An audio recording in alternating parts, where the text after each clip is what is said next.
Strophes 14 et 15, Noun et Samek. Ta parole est la lumière de mes pas, la lampe de ma route.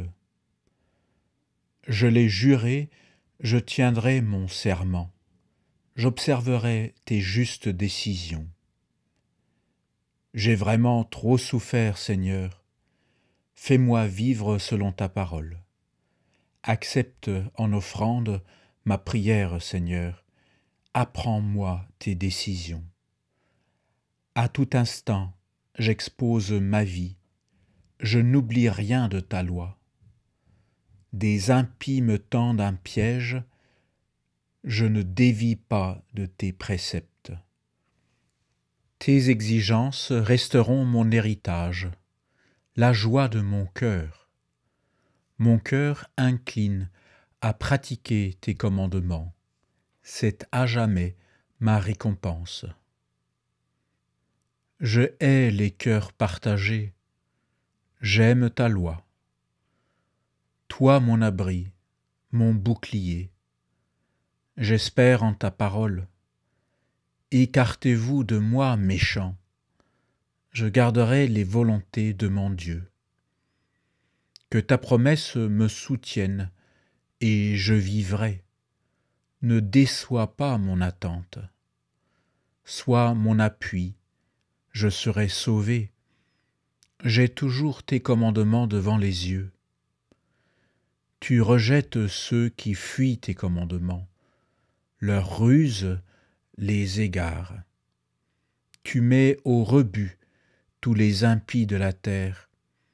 C'est pourquoi j'aime tes exigences. Ma chair tremble de peur devant toi. Tes décisions m'inspirent la crainte.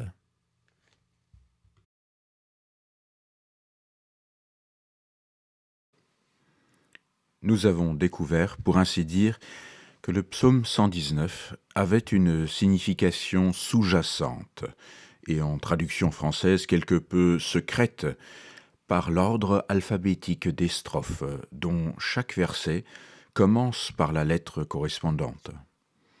Nous avons essayé de saisir la fonction de ce jeu littéraire par la mystique de l'alphabet, propre à la poésie hébraïque. Tout cela ne signifie nullement que le contenu du psaume n'a qu'une importance secondaire.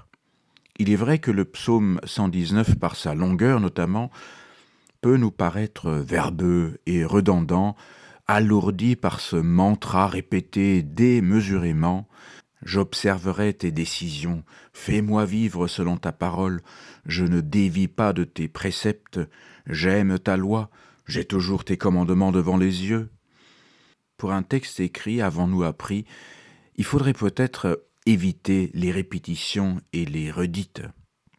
Alors, quel genre de texte est donc cette prière ?